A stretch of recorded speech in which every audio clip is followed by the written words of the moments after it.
there's two ways of playing mid to late game ZVZ, right? It's mass Burrow Roach, very aggressive, allows you to get a faster fourth base, a slower infestation and Hydra transition.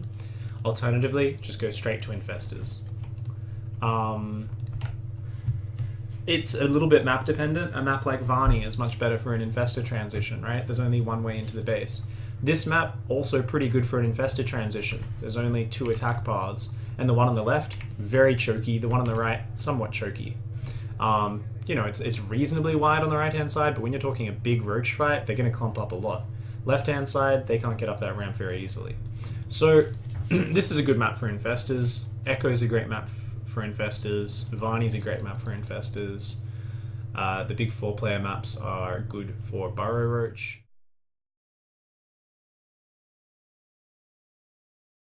Try to remember, you can go for the Lair and the gases and the Evo first and delay the Roach Warren just a few seconds, because we don't really need the Roach Warren super fast unless there's some sort of cheesy timing coming, in which case we'd rather just have a Spine Crawler straight away.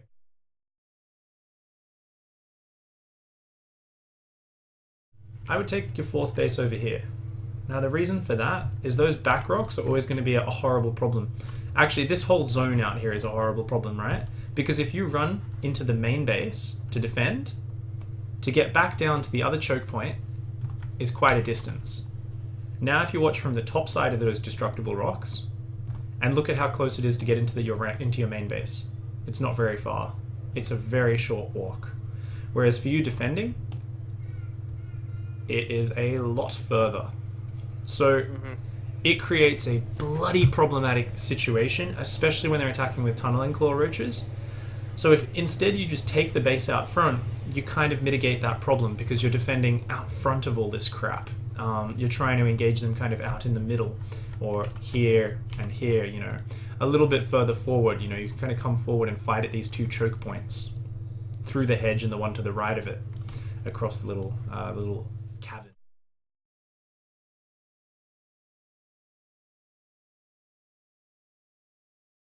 Now, the aim is always to make yourself very strong defensively, right? Let's imagine you're going to Infestors from here. So the first thing to do is find a way to get to 66 drones, 6 gases.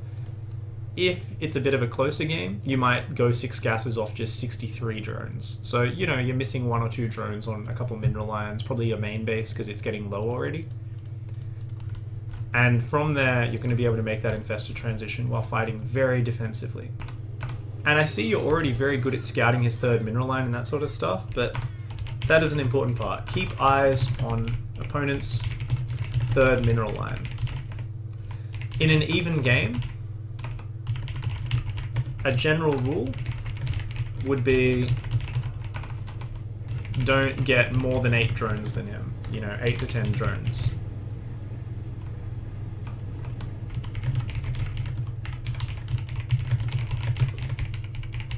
The idea being, if it's even, you invest in 20 more drones than your opponent, he can just kill you if he's been building units. Obviously trying to keep an eye on that ratio to see how far you can push your economy, and always trying to be just a little bit ahead of your opponent, because you are aiming for the late game. Try to find a way to get 66 drones, 6 gases. Now there's no rush on getting a 4th base. That gives them too many opportunities to attack and find good angles. And guess what? If they've got a good spread out battle line, your Infestors are worth shit. They're not worth enough. Not for their cost. So definitely getting to that 6 gases, getting straight to those Infestors is what we're seeing here. You're doing that. Now what's another thing? What do you need to be worried about as the Infestor player? I think one of the biggest things is Burrow Roaches. So we want to keep on scouting their army with Overseers to check for Burrow hitting. When they get Burrow move, what do we want to look for? Sorry, how do we want to react? Off the top of your head, you're going Infestors, you're going in defensive force, you've seen Burrow move. Any map, what's your standard reaction? Stay on 3 base and get a Spine in the mineral line and Overseers at each base. Spine in each base, Overseer at each base. Fantastic. Now, on top of that, how are you going to position your roaches? In between my third and natural. Roaches between third and natural. Now, another thing you can do is separate. Probably, I usually like to do about 8 roaches into the other main counter path. So on this map, where would your main counter-attack path be that you need to defend? If your army's sitting out front, your third and natural, where should your 8 roaches be sitting? Right about there. Fantastic. And obviously, we want to have an overseer with those. If possible, we actually don't want to have to morph 6-7 overseers unless we have an excess of gas. If we've got an excess of gas, it's not too bad. Oh, and guess what else is really fantastic? Overseer speed. So if you have the money, get overseer speed, or overlord speed I should call it, and 1 to 2 overseers further forward, tracking their army and watching for counterattacks ahead of time. It's very important to see them coming, otherwise they can very easily send 20 roaches towards your 8 roach counterattack squad, right? And your 8 roaches can't do shit against that. So it's really important to try to keep your eyes on that and keep some overseers on the map as well. And what I would often say is, where's your safest base? If you've got that standard setup, it's your natural. You've got roaches there, you've got roaches there. So I wouldn't bother putting an overseer in my natural. Now, when you're actually building your infestors, don't deplete your gas too far. So what I mean by that is, if you have 1500 minerals and 200 gas, and you add another infestor, you're doing it wrong.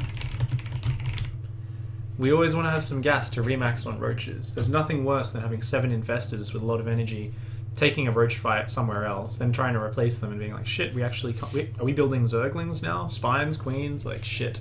So always keep a little bit of gas in reserve. Obviously, initially, if you feel quite safe, you can spend all your gas on infestors, but don't just keep on spending your gas and let your minerals pile up like crazy. So often, in a lot of situations, you can only build 3 to 4 infestors. That being said, where would an ideal infestor count be? I'd say 5 to 8 infestors is an ideal count. Now the thing is, because you've gone infestors, you are forced into a more defensive mindset. Position, I should say. Once your infestors are out, you need to add hydralisks to finish your army off. Hydras plus fungal are where you really get value. And also have the ability to take strong aggressive fights even into their defensive positions. Whereas up to that point, it can be very hard to actually attack with your infestors, because like I said before, you can fungal units that are attacking through a choke in a clump, and fungal's worth $1,000. It's worth fucking everything. But when you're attacking into a spread out defensive line, your infestors aren't worth so much. But if you've got hydras, you've got the range advantage, you've got more damage, suddenly your army just becomes much better at trying to find these positions where you can turn it to your advantage. So that's really, really good, adding the hydras and kind of topping off your army, making it really, really effective. So let's take a look at this engagement here. Because we did get cringe. Just got a little bit overeager. And, you know, the thing is, I think something else we should talk about quickly before we go into this is don't get overeager. So I'm going to put this heading. Once you have infestors, because getting to them is one part of the story, but a lot of players think it's so hard to get to them. Now that's it, right? I should just win. It's like, no. So the reason infestors are so good is they are a mining base. Their energy is its own resource that just keeps getting value.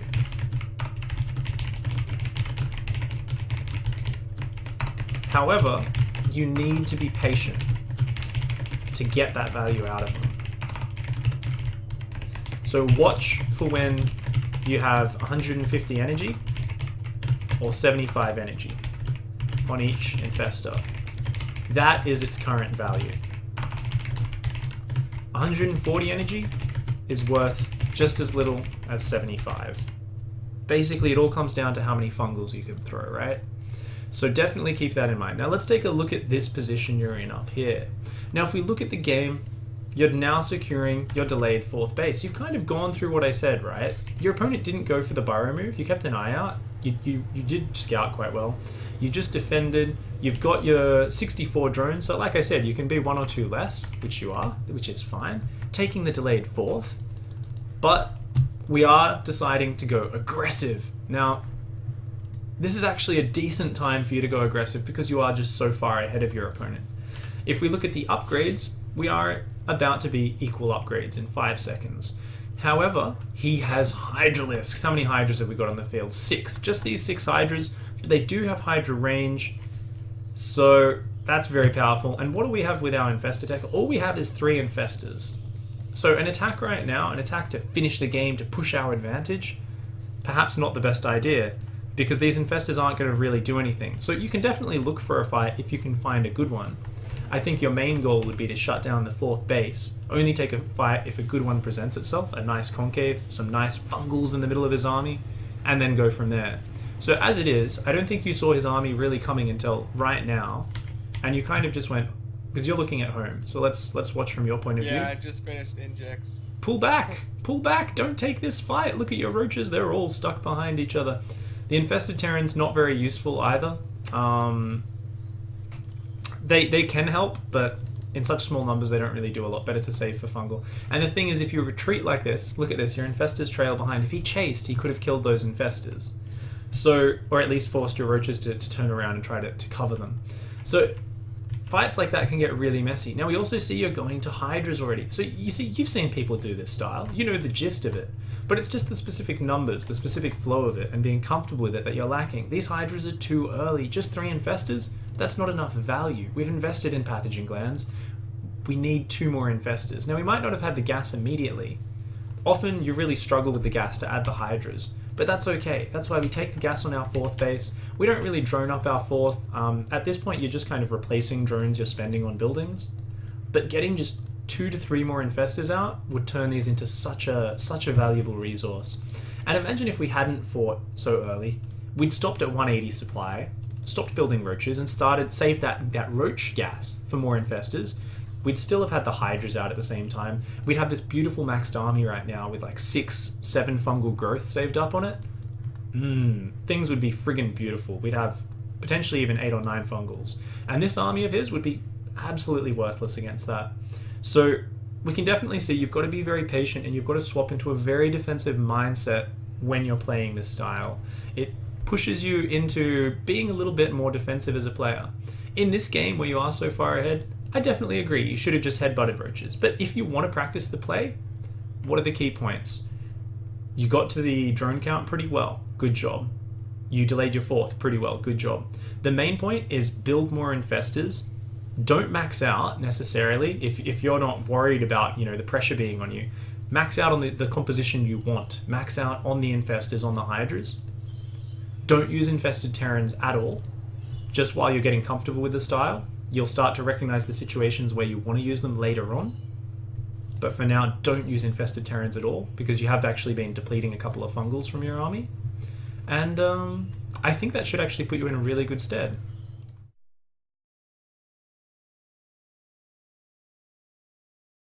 There's, microing your Infestors, it isn't always like, if you watch my Infestors right now,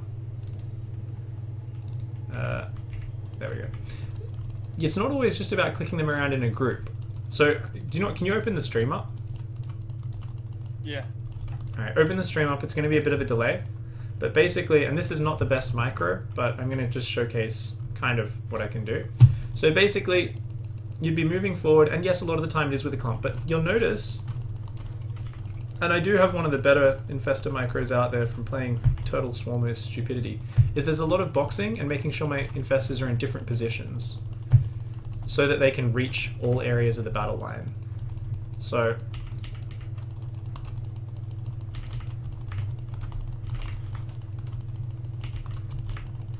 notice how there's a lot of boxing the infestors, some of the infestors telling them to move, reselecting the hotkey, controlling them as a group.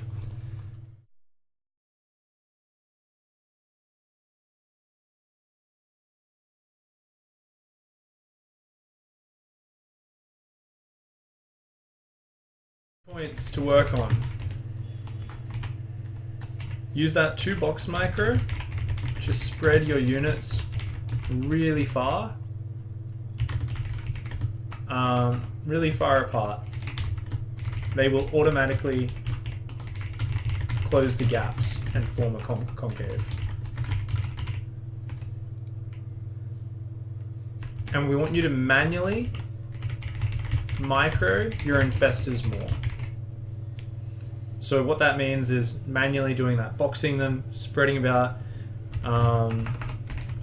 moving them into position to reach all parts of the battle line, boxing them individually, then reselecting the hotkey to throw out fungals. Once your battle line's already arranged, like we said, you don't need to really micro your units at all. All you need to do is make sure those infestors are all moving to different parts of the battle line. You're selecting your infestor hotkey, you're throwing out a wave of fungals. You're throwing, you're making sure they're all moving into the right position again because they get jostled around and they all start moving around like crazy. You throw out another wave of fungals. And it's actually a very easy rhythm once you get the hang of it because you don't have much else to worry about in a big fight. And usually it only takes about 8 seconds to throw all of your fungals out in game time, right? 4 seconds for the first fungal, second for the second one. Usually, most battles, that's all your fungal. And you can go back and inject and build more units because there's not much micro to do in most fights once it really gets into it if you're pre-spread. So awesome, man. We got some nice points. Some nice points.